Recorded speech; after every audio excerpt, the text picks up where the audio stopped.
नमस्कार। हड़प्पा सभ्यता के बाद भारतीय उपमहाद्वीप में एक बहुत लंबा दौर गुजरा, करीब 1500 साल का, और इसमें काफी कुछ बदला। जी बिल्कुल। इसी समय में ऋग्वेद रचा गया, सिंधु और उसकी सहायक नदियों के किनारे। हाँ, और खेती वाली बस्तियां पनपी, दक्कन और दक्षिण में चरवाहा आबादी की भी निशान मिलते हैं। और वो महापाषाण वाली बात भी, मृतकों को दफनाने के नए तरीके, बड़े बड़े पत्थर लगाकर। बिल्कुल, मेगालिथ्स, खासकर लोहे के औजारों और हथियारों के साथ दफनाना।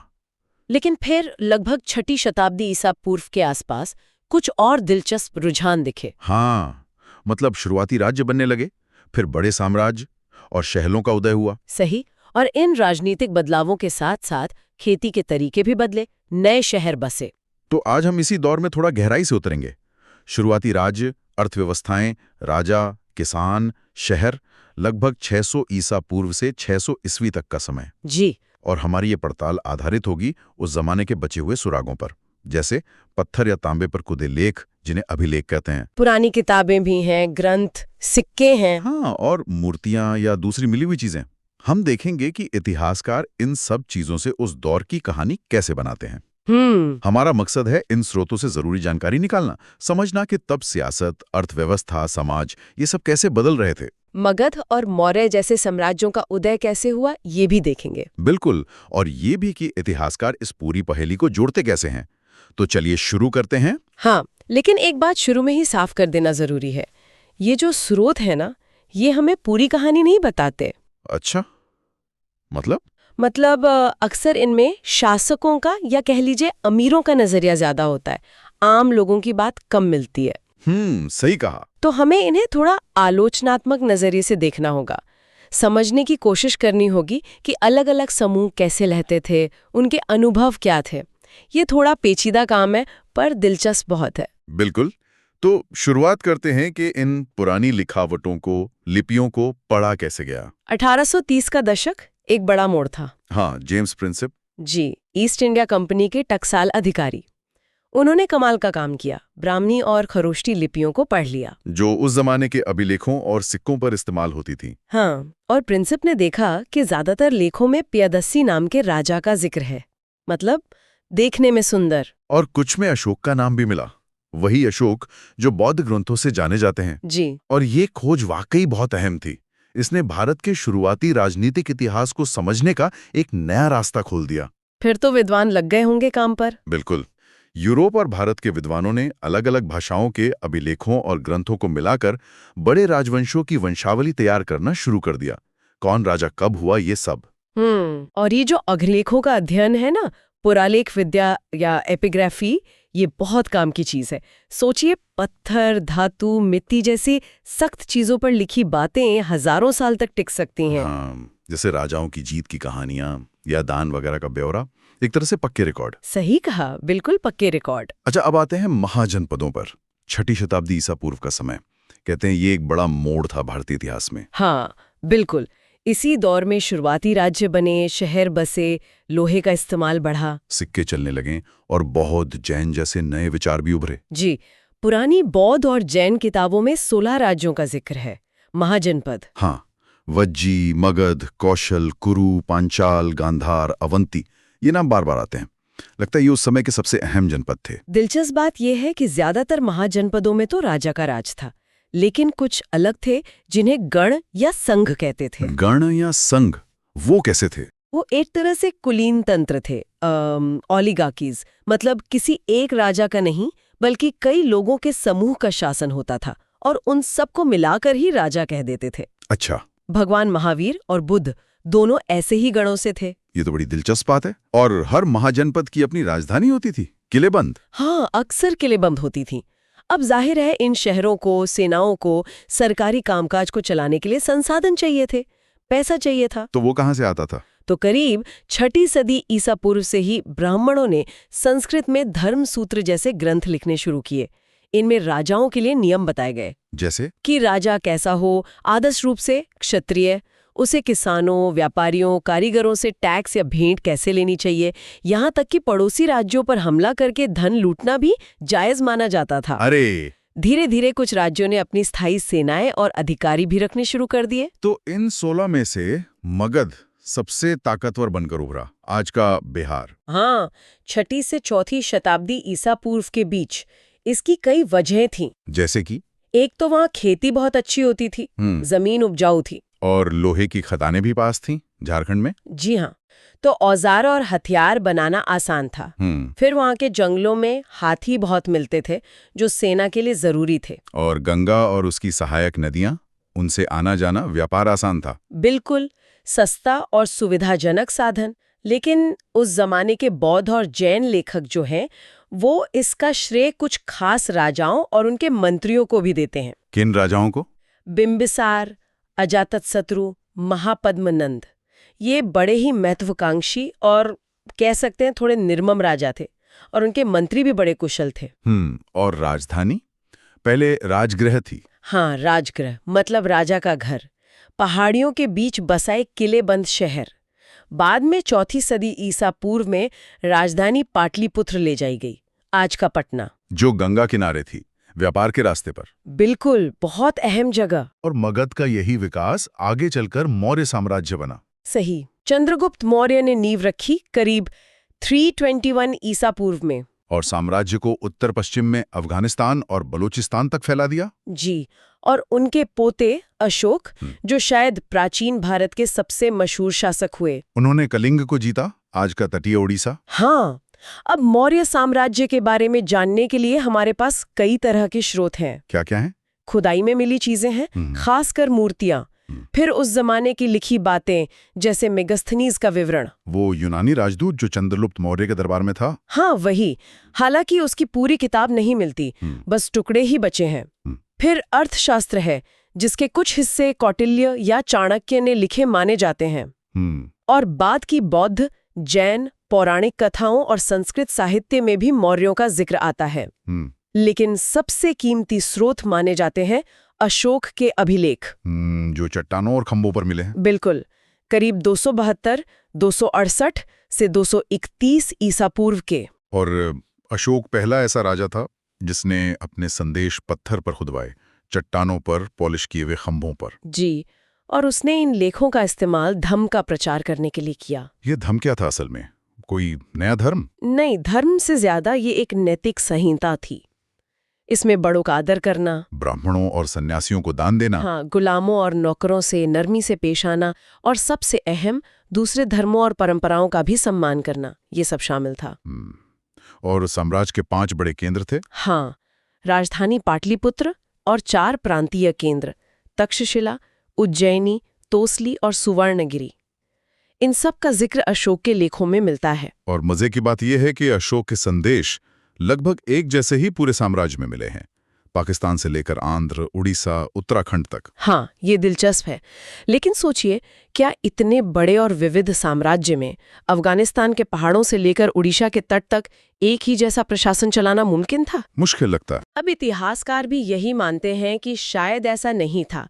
नियंत्रण शायद राजधानी और प्रांतीय केंद्रों के आसपास ही सबसे मजबूत रहा होगा। और ये केंद्र भी सोच समझ के चुने गए होंगे। बिल्कुल, तक्षशिला और उज्जैनी महत्वपूर्ण व्यापार मार्गों पर थे, और सुवर्णगिरी मतलब सोने का पहाड़ शायद कर्नाटक की सोने की खदानों के पास होने की वजह से अहम था।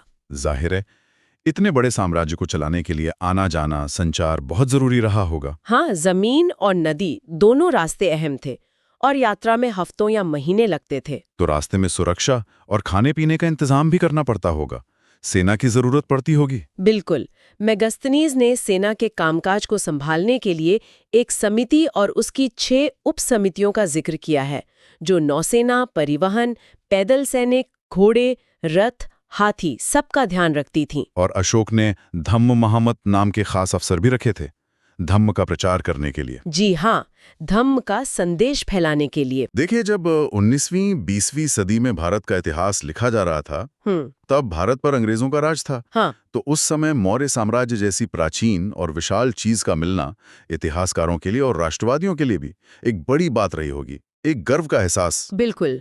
और अशोक के संदेश तो बाकी राजाओं से बहुत अलग थे। वो ज्यादा शक्तिशाली, मेहनती और साथ ही विनम्र भी लगे। इसलिए राष्ट्रवादी नेताओं ने उन्हें एक प्रेरणा की तरह देखा। लेकिन ये भी सच है कि मौर्य साम्राज्य सिर्फ 150 साल ही चला। भारत के लंबे इतिहास में ये बहुत ज्यादा समय नहीं है। और ये पूरे उपमहाद्वीप में फैला भी नहीं था, न ही नियंत्रण हर जगह एक जैसा था। सही कहा। दूसरी शती ईसा पूर्व आते आते नए सरदार और राजा उभरने लगे थे। हाँ, मौर्यों के बाद तस्वीर थोड़ी बदली। दक्कन और दक्षिण में नए राज्य उभरे, जैसे तमिलकम में, आज का तमिलनाडु, केरल और आंध्र का कुछ हिस्सा। हाँ, वहाँ चोल, चेर और पांड्य सरदारों के राज थे, जो काफी समय तक चले और खुशहाल भी रहे। इनके बारे में हमें संगम साहित्य से पता चलता है, पुरानी तमिल कविताएं, जिनमें इन सरदारों और उनके कामकाज का जिक्र है। और सातवाहन भी थे, पश्चिम और मध्य भारत में। जी। और शक, जो मध्य एशिया से आए थे और उत्तर पश्चिम भारत में जम गए थे। ये शासक अक्सर लंबी दूरी के व्यापार से राजस्व कमाते थे। यहाँ सरदार और राजा का फर्क क्या है? देखिए, सरदार एक ताकतवर व्यक्ति होता है जिसका पद खानदानी हो भी सकता है, नहीं भी। उसे अपने कबीले, अपने रिश्तेदारों का समर्थन मिलता है। अच्छा। वो खास रस्में निभाता है, लड़ाई में नेतृत्व करता है, झगड़े सुलझाता है। वो राजा की तरह नियमित टैक्स नहीं लेता, बल्कि लोग उसे तोहफे देते हैं जिन्हें वो अक्सर अपने समर्थकों में बांट देता है। और उसके पास पक्की सेना या अफसर भी नहीं होते? आमतौर पे नहीं। राजाओं के पास ये होते हैं। सातवाहन जैसे शासकों ने जब सत्ता हासिल की तो उन्होंने समाज में ऊंचा दर्जा पाने के लिए कई तरीके अपनाए। जैसे देवताओं से खुद को जोड़ना? हाँ, ये एक तरीका था। और ये रणनीति सबसे अच्छे से कुषाणों ने अपनाई। कुषाण, जो मध्य एशिया से आए थे? जी, पहली सदी ईसा पूर्व से पहली सदी ईसवी के आसपास उन्होंने एक बहुत बड़े साम्राज्य पर शासन किया, मध्य एशिया से उत्तर पश्चिम भारत तक। और उनकी बड़ी बड़ी मूर्तियां मिली हैं मथुरा और अफगानिस्तान में। हाँ, विशाल मूर्तियां, जिन्हें देखकर लगता है कि वो खुद को देवता जैसा दिखाना चाहते थे। कई कुषाण शासकों ने तो देवपुत्र यानी देवता का पुत्र की उपाधि भी अपनाई। देवपुत्र, ये कहाँ से आया? शायद चीन के शासकों से प्रेरित होकर वो खुद को स्वर्ग का पुत्र कहते थे। अच्छा। फिर चौथी सदी आते आते गुप्त साम्राज्य जैसे बड़े राज्यों के सबूत मिलते हैं। गुप्त साम्राज्य? हाँ, ये अक्सर सामंतों पर निर्भर रहते थे। सामंत मतलब स्थानीय सरदार या छोटे राजा जो अपने इलाके से अपना खर्च चलाते थे। और बड़े राजा को नजराना देते थे। हाँ, और फौज भी भेजते थे। जी। और कभी-कभी ताकतवर सामंत खुद ही राजा बन जाते थे। गुप्त राजाओं के बारे में हमें साहित्य, सिक्कों और अभिलेखों से पता चलता है, खासकर प्रशस्तियों से। प्रशस्ति यानी तारीफ में लिखी कविताएं? हाँ, दरबारी कवि अपने राजाओं की प्रशंसा में लिखते थे, जैसे प्रयाग प्रशस्ति जो इलाहाबाद स्तंभ पर है। वो समुद्रगुप्त वाली, जिसे हरिशेर ने लिखा था? बिल्कुल। समुद्रगुप्त एक बहुत शक्तिशाली गुप्त राजा थे। इतिहासकार इन प्रशस्तियों से तथ्यात्मक जानकारी निकालने की कोशिश करते हैं, पर असल में ये राजा की बड़ाई में लिखी काव्य रचनाएं ही ज्यादा होती थीं। ये तो हुई राजाओं और साम्राज्यों की बात। लेकिन आम लोग, प्रजा अपने शासकों के बारे में क्या सोचती थी? ये जानना थोड़ा मुश्किल है। अभिलेखों में सब कमी मिलता है। आम लोगों ने अपने विचार या अनुभव शायद ही लिखकर छोड़े हों। तो फिर कैसे पता चले? इतिहासकारों ने जातक और पंचतंत्र जैसी पुरानी कहानियों को देखा है। जातक कथाएं पाली भाषा में है, करीब पहली सहस्राब्दी ईस्वी के मध्य में लिखी गईं। अच्छा। इनमें एक कहानी है गंध तिंदु जातक। इसमें एक बुरे राजा की प्रजा का हाल बताया गया है। सब दुखी थे, बूढ़े, जवान, औरतें, मर्द, किसान, चरवाहे, बच्चे, जानवर, सब। क्यों दुखी थे? राजा ने भेष बदलकर पता लगाया तो सब उसी को कोस रहे थे। शिकायत थी कि रात में लुटेरे लूटते हैं और दिन में राजा के टैक्स वाले। तंग आकर लोग गांव छोड़कर जंगल भाग गए। बाप रे। तो ये कहानी क्या दिखाती है? ये राजा और प्रजा, खासकर गांव के लोगों के बीच तनाव को दिखाती है। राजा ज्यादा टैक्स चाहते थे और किसानों पर बोझ बढ़ता था। तो इस बढ़ती मांग को पूरा करने के लिए खेती बढ़ाने के तरीके अपनाए गए होंगे? हाँ, बिल्कुल। एक बड़ा बदलाव था हल से खेती का फैलना, खासकर गंगा और कावेरी जैसी उपजाऊ घाटियों में। ये 6ठी शताब्दी ईसा पूर्व के आसपास शुरू हुआ। लोहे की फाल वाले हल से? हाँ, जहां बारिश ज्यादा होती थी वहां लोहे की फाल से जमीन जोतना आसान हो गया और धान की खेती में रोपाई का तरीका अपनाया गया। रोपाई मतलब पहले पौधे उगाकर फिर खेत में लगाना? जी। इससे पैदावार तो बहुत बढ़ी, लेकिन किसानों की मेहनत भी बहुत बढ़ गई, कमर तोड़ मेहनत। लेकिन ये लोहे का हल तो हर जगह नहीं चलता होगा? नहीं, बिल्कुल नहीं। पंजाब, राजस्थान जैसे कम बारिश वाले इलाकों में या पूर्वोत्तर और मध्य भारत के पहाड़ी इलाकों में लोग कुदाल से खेती करते थे। वो वहां के लिए ज्यादा ठीक थी। और सिंचाई? कुएं, तालाब, नहरें। हाँ, वो भी एक तरीका था पैदावार बढ़ाने का। कभी गांव वाले मिलकर करते थे, कभी राजा या कोई और ताकतवर आदमी बनवाता था, और ऐसे कामों का जिक्र अक्सर अभिलेखों में भी मिलता है। जैसे वो शक राजा रुद्र दामनवाला, सुदर्शन झील की मरम्मत। बिल्कुल सही, गुजरात में। लेकिन इन नई तकनीकों का फायदा क्या सबको बराबर मिला? नहीं, लगता तो नहीं है। खेती करने वालों के बीच फर्क बढ़ने लगा था।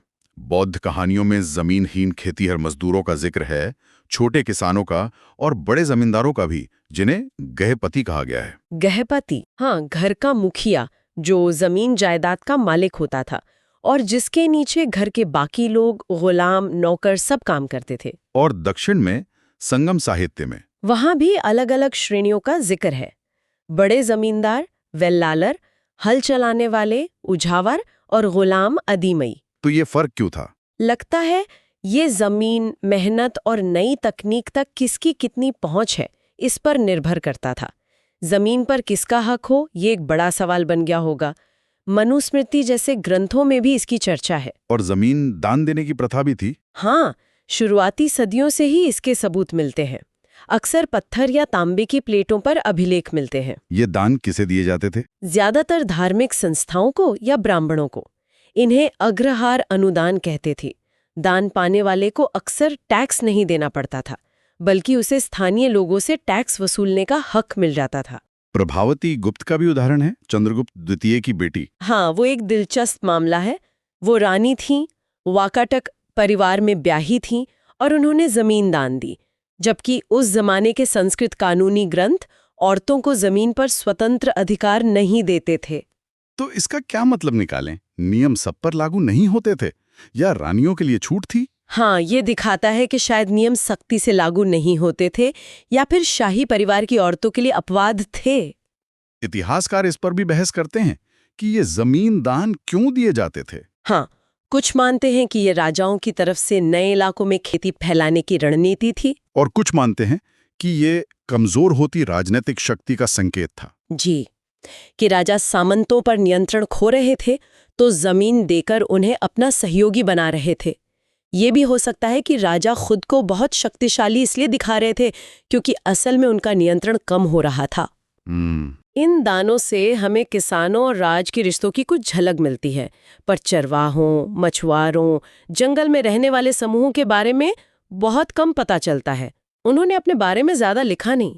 चलिए अब वापस शहरों की तरफ चलते हैं। 6ठी सदी ईसा पूर्व के आसपास जो शहर उभर रहे थे। हाँ, कई तो महाजनपदों की राजधानियां थीं। और लगभग सारे शहर अहम रास्तों पर बसे थे। पाटलिपुत्र नदी के रास्ते पर, उज्जैनी जमीनी रास्ते पर, पुहार समुद्र तट के पास। बिल्कुल, मथुरा जैसे कई शहर तो व्यापार, संस्कृति, राजनीति सबका केंद्र थे। और इन जगहों की खुदाई में क्या-क्या मिला है? बहुत कुछ।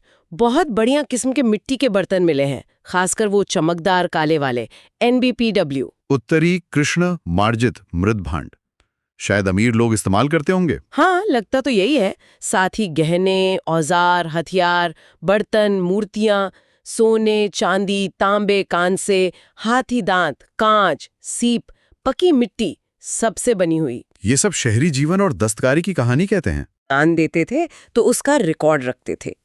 इनमें दान देने वाले का नाम और कभी-कभी उसका पेशा भी लिखा होता है। अच्छा, तो इससे पता चलता है कि शहरों में कौन-कौन रहते थे। हाँ, धोबी, बुनकर, लिपिक, लिखने वाले, बढ़ई, कुम्हार, सुनार, लोहार, सरकारी अफसर, धर्मगुरु, व्यापारी, राजा, बहुत से लोगों का जिक्र है। और कारीगरों और व्यापारियों के अपने संगठन भी थे, श्रेणी या गिल्ड। जी हाँ, उनका भी उल्लेख मिलता है।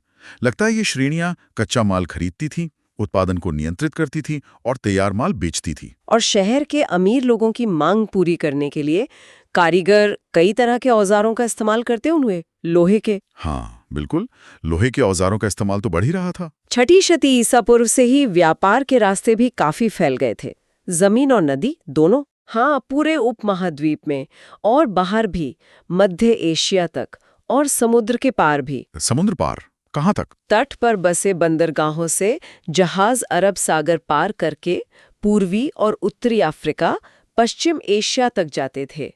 और बंगाल की खाड़ी से दक्षिण पूर्व एशिया और चीन तक। राजा इन रास्तों को कंट्रोल करने की कोशिश करते होंगे। हाँ, अक्सर शायद व्यापारियों से सुरक्षा के बदले कुछ पैसा या टैक्स लेते होंगे। और इन रास्तों पर कौन चलता था? पैदल घूमने वाले फेरी वाले भी थे और व्यापारियों के बड़े बड़े काफिले भी, जो बैलगाड़ियों या जानवरों पर सामान लाद कर चलते थे। समुद्री यात्री भी थे? हाँ, समुद्री यात्री भी थे। उनका सफर जोखिम भरा होता था, पर मुनाफा भी खूब होता था। जो कामयाब हो जाते थे वो बहुत अमीर बन जाते होंगे। तमिल में मसात्वन, प्राकृत में सिट्ठी, सत्वा। बिल्कुल, बहुत धनी हो सकते थे। और क्या क्या सामान ले जाया जाता था? नमक, अनाज, कपड़ा, धातु, पत्थर, लकड़ी, जड़ी बूटियां, बहुत कुछ। मसाले, काली मिर्च की रोमन साम्राज्य में बहुत मांग थी। हाँ, काली मिर्च की बहुत मांग थी। कपड़ों और जड़ी बूटियों की भी। ये सब अरब सागर के रास्ते भूमध्य सागर तक पहुंचता था। वो पेरिप्लस ऑफ द एरिथ्रियन सी वाली किताब। हाँ, किसी अनजान यूनानी नाविक ने लिखी थी, पहली सदी ईस्वी में। उसमें मालाबार तट, आज का केरल, के व्यापार का काफी अच्छा वर्णन है। और इस लेन देन को सिक्कों ने आसान बनाया होगा। हाँ, कुछ हद तक। सबसे पुराने सिक्के थे आहत सिक्के, पंच्ड मार्क्ड कॉइन्स। चांदी और तांबे के? 6ठी सदी ईसा पूर्व से। जी। इन पर कुछ निशान ठोककर बनाए जाते थे। ये पूरे उपमहाद्वीप में मिले हैं। मुद्रा शास्त्री हाँ, इनका अध्ययन करके व्यापार के रास्तों का अंदाजा लगाते हैं। हाँ, और कुछ इतिहासकार इन सिक्कों पर बने निशानों को मौर्य जैसे राजवंशों से जोड़ते हैं, जिससे लगता है कि ये राजाओं ने जारी किए होंगे। पर यह भी हो सकता है कि व्यापारियों या शहर के लोगों ने जारी किए हों। हाँ, ये भी मुमकिन है। पूरी तरह से पक्का कहना मुश्किल है। राजाओं के नाम और तस्वीर वाले पहले सिक्के किसने जारी किए? वो हिंद यावन शासकों ने जारी किए थे, जिन्होंने दूसरी सदी ईसा पूर्व के आसपास उत्तर पश्चिमी भारत पर कब्जा किया था। और सोने के पहले सिक्के? वो कुषाणों ने जारी किए, लगभग पहली सदी ईस्वी में। और इनको वजन रोमन और ईरानी सिक्कों के बराबर था। हाँ, लगभग। ये सिक्के उत्तर भारत और मध्य एशिया में कई जगह मिले हैं। सोने के सिक्कों का इतने बड़े पैमाने पर मिलना दिखाता है कि बड़े बड़े सौदे होते थे। और दक्षिण भारत में रोमन सिक्कों के ढेर मिले हैं। जी हाँ, गुप्त राजाओं ने भी बहुत शानदार सोने के सिक्के जारी किए, जो अपनी शुद्धता के लिए जाने जाते थे। तो इन सिक्कों से लंबी दूरी का व्यापार आसान हुआ होगा और राजाओं को भी फायदा हुआ होगा। बिल्कुल। लेकिन 6ठी सदी ईस्वी के आसपास से सोने के सिक्के कम मिलने लगते हैं। इसका क्या मतलब? कोई आर्थिक संकट? इस पर इतिहासकारों में अलग अलग राय है। कुछ कहते हैं कि हाँ, पश्चिमी रोमन साम्राज्य का पतन हुआ तो भारत का दूर का व्यापार कम हो गया और उसका असर यहाँ की अर्थव्यवस्था पर पड़ा। और दूसरे क्या कहते हैं? दूसरे कहते हैं कि नहीं, इसी समय नए शहर और व्यापार के नए नेटवर्क बन रहे थे। वो ये भी कहते हैं कि भले ही उस जमाने के सिक्के कम मिलते हों, लेकिन किताबों और अभिलेखों में सिक्कों का जिक्र तो मिलता रहता है। तो क्या ऐसा हो सकता है कि सिक्के चलन में ज्यादा थे, जमा करके नहीं रखे जा रहे थे? हाँ, ये भी एक संभावना है कि सिक्के इस्तेमाल हो रहे थे, इसीलिए इकट्ठा कम हुए। हमने शुरू में बात की थी लिपियों को पढ़ने की। ब्राह्मी और खरोष्टी। हाँ, ब्राह्मी को आज की भारतीय लिपियों और पुरानी लिपियों से मिलाकर पढ़ा गया। और खरोष्टी को पढ़ने में हिंद यवन सिक्कों से मदद मिली, जिन पर यूनानी और खरोष्टी दोनों में नाम लिखे थे। जी बिल्कुल, लेकिन सिर्फ अभिलेखों से सब कुछ पता नहीं चलता, उनकी अपनी सीमाएं हैं। हाँ बिल्कुल, कई सीमाएं हैं। कभी कभी ये तकनीकी दिक्कतें होती हैं, जैसे अक्षर हल्के खुदे हों या पत्थर टूट गया हो या अक्षर मिट गए हों। और शब्दों का सही मतलब समझना भी हमेशा आसान नहीं होता होगा। नहीं, बिल्कुल नहीं। किसी खास जगह या समय में शब्द का मतलब अलग हो सकता है। फिर हजारों अभिलेख मिले, पर सभी पढ़े नहीं गए हैं, न छापे गए हैं, न अनुवादित हुए हैं। और जो मिले हैं वो भी शायद कुल का छोटा सा हिस्सा हो। हाँ, और एक और बुनियादी समस्या है, जो भी चीज राजनीतिक या आर्थिक रूप से जरूरी थी, जरूरी नहीं कि उसे लिखा ही गया हो। जैसे खेती के आम तरीके या रोजमर्रा की जिंदगी के सुख दुख। बिल्कुल। और अभिलेख लगभग हमेशा उसी व्यक्ति का नजरिया दिखाते हैं जिसने उन्हें बनवाया था। उसमें एक तरह का पक्षपात हो सकता है। अशोक का कलिंग वाला अभिलेख, उसमें राजा का दुख तो है, लेकिन वो अभिलेख ओडिशा में नहीं मिला जहां कलिंग था। हाँ, ये बात सोचने वाली है। क्या इसका मतलब ये है कि ताजा ताजा जीत का दर्द उस इलाके में इतना ज्यादा था कि राजा वहां उस जख्म को कुरेदना नहीं चाहता था? तो कहने का मतलब यह है कि सिर्फ अभिलेखों के भरोसे हम राजनीतिक और आर्थिक इतिहास को पूरी तरह नहीं समझ सकते। इतिहासकारों को हमेशा पुराने और नए हर तरह के सबूतों पर लगातार सवाल उठाने पड़ते हैं। और इतिहास में रुचि भी बदलती रहती है। हाँ, बिल्कुल।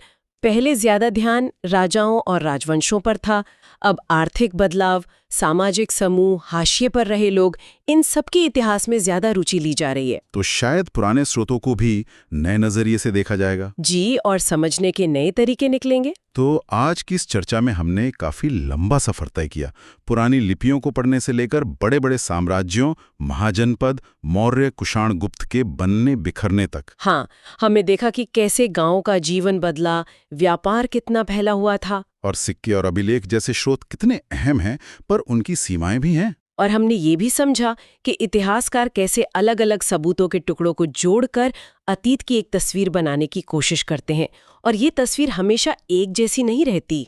हाँ, जैसे जैसे नए सवाल पूछे जाते हैं, नए नजरिए सामने आते हैं, ये बदलती रहती है। बिल्कुल। ये स्रोत हमें राजाओं, राज्यों, व्यापार के बारे में काफी कुछ बताते हैं, लेकिन अक्सर आम किसान, कारीगर या जंगलों में रहने वाले लोगों की जिंदगी, उनके विश्वास, उनके संघर्ष, इन पर ज्यादा रोशनी नहीं डालते। हाँ, ये एक बड़ी चुनौती है। तो जाते जाते एक सवाल श्रोताओं के लिए छोड़ जाते हैं सोचने के लिए, कि बिना लिखे हुए रिकॉर्ड के हम सदियों पहले के इन आम लोगों की आवाज़ों को सुनना कैसे शुरू कर सकते हैं, उनकी अनकही कहानियों तक कैसे पहुंच सकते हैं।